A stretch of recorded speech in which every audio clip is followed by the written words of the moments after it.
कितनी सीटों में नामांकन होना, अभी सीट क्लियर तो हुआ नहीं आपके नाम? अभी तो पार्टी डिसाइड करेगी, अभी प्रत्याशी जब डिसाइड होगा तब नामांकन होगा। अभी तो हम लोग जो है आज ये कार्यक्रम था हमारे अनुसूचित मोर्चा का, जो हमारे यशस्वी प्रधानमंत्री जी के 8 साल का कार्यकाल पूरा हुआ है, उसके उपलक्ष्य में कार्यक्रम था। तो बात है यार कि आप नामांकन करने हैं, तो क्या आप नामांकन करने नहीं है क्या? नहीं, नामांकन करने नहीं आए हैं आज, बिल्कुल नहीं। आज हम लोग, एक तो ये हमारा कार्यक्रम है और दूसरा कार्यक्रम ये है कि आज हम लोग 2 बजे से पृथ्वीराज जो फिल्म आई है वो जनता के साथ में देखेंगे थिएटर में, और उसके बाद हमारे जो प्रदेश के मंत्री हैं, संगठन मंत्री हैं माननीय बंसल जी, वो आ रहे हैं, तो उस कार्यक्रम में शामिल होना है। आज यही 3 कार्यक्रम।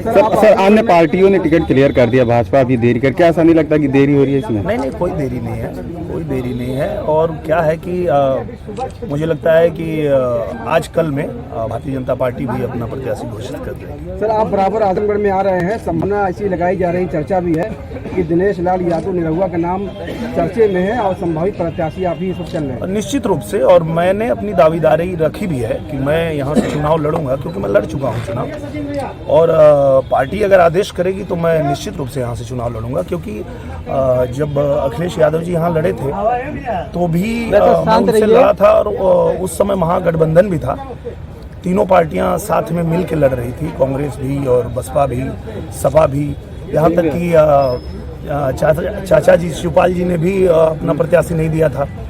तो लगभग सभी पार्टियों से मैं अकेले एक बार लड़ चुका हूँ, तो मुझमें तो वो है जज्बा कि मैं लड़ लूंगा। सर अभी बाकी पार्टी डिसाइड करेगी। सर अभी टिकट क्लियर हुआ नहीं है, एक ट्वीट वायरल हो रहा है आपका, कोई कह रहा है सही है, कोई कह रहा है गलत, जिसमें आपके द्वारा वोट मांगा गया, कितनी सत्यता है उसमें? हाँ, देखिए, मैं आऊँ या कोई भी आए भारतीय जनता पार्टी का प्रत्याशी, तो मैंने लोगों से अपील किया है कि कमल का बटन ही दबाइएगा।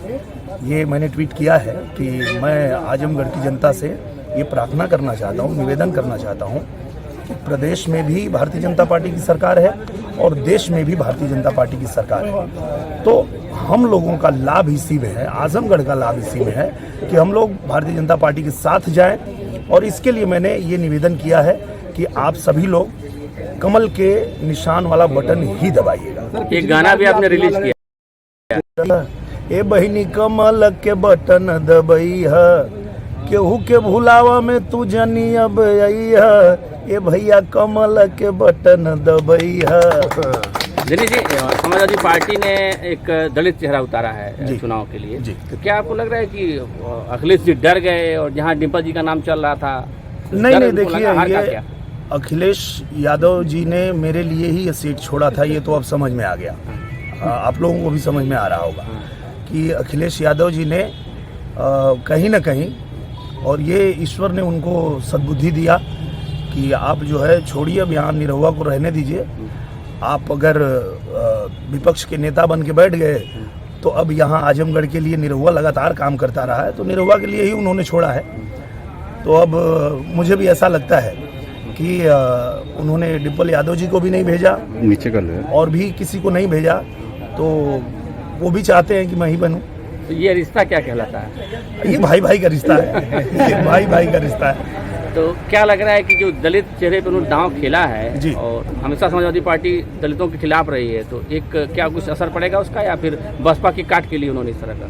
देखिए, सब लोग अपना अपना रणनीति बनाते हैं, उनकी अपनी रणनीति है, वो अपनी रणनीति से काम कर रहे हैं, हम लोग अपनी रणनीति से काम करेंगे। पर ये है कि मेरा काम आसान हो गया, मेरा काम आसान ये हो गया कि मैं फिल्मों से यहाँ चुनाव में और राजनीति में आया ही इसलिए था कि मैं चाहता था कि पूर्वांचल के लोगों को मैं भारतीय जनता पार्टी के साथ जोड़ूं, ज़्यादा से ज़्यादा लोगों को जोड़ूं, क्योंकि पूरा देश भारतीय जनता पार्टी के नेतृत्व में बहुत ही विकास कर रहा है और बहुत मजबूत हो रहा है। तो हमारा पूर्वांचल क्यों न हो, हमारा पूर्वांचल क्यों पीछे रहे?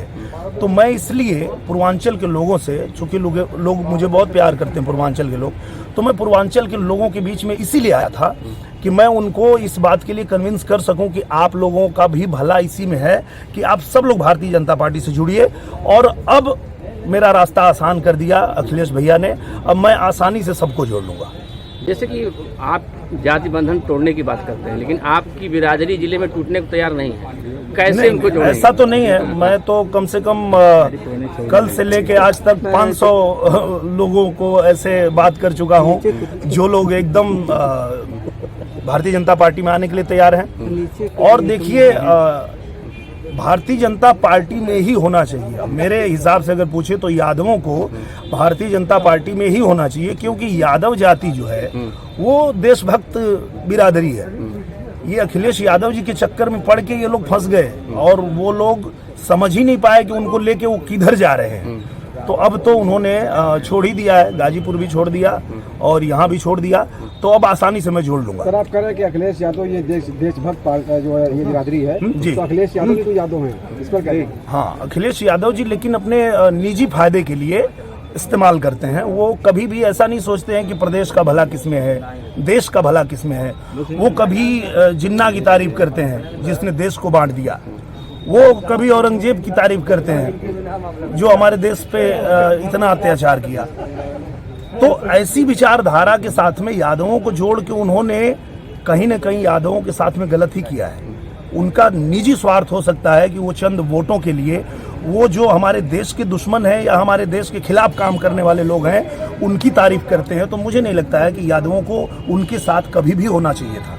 पर ठीक है, देर आए दुरुस्त आए, अब सब लोग आ जाएंगे। जैसा कि कानपुर में कल हिंसक झड़प हुई 2 समुदाय के बीच में, क्या कहेंगे इस तरह की घटना क्यों? ऐसी घटना कहीं भी नहीं होनी चाहिए और लोगों को ये बात समझनी चाहिए कि किसी भी हिंसात्मक घटना में अगर आप लिप्त होते हैं तो आपका ही नुकसान होता है। इसलिए भाईचारे से रहें, प्रेम से रहें और कहीं भी इस तरह की कोई घटना ना हो। आपने नाम निर्देशन पत्र भी ले लिया है, तो कब तक घोषणा की संभावना है? नॉमिनेशन कब करेंगे? देखिए, जब तक पार्टी घोषित नहीं करेगी तब तक हम तो कुछ कह नहीं सकते हैं। जैसे ही पार्टी घोषित करेगी फिर हम आएंगे आप लोग के बीच में। नहीं, जैसे मंडे को आखिरी दिन है तो उसी दिन संभव होगा? अभी तक तो कुछ ऐसी बात आई नहीं है। आज बंसल जी आ रहे हैं आजमगढ़ में, तो मुझे लगता है शाम तक आप लोगों को पता चल ही जाएगा। ठीक जी।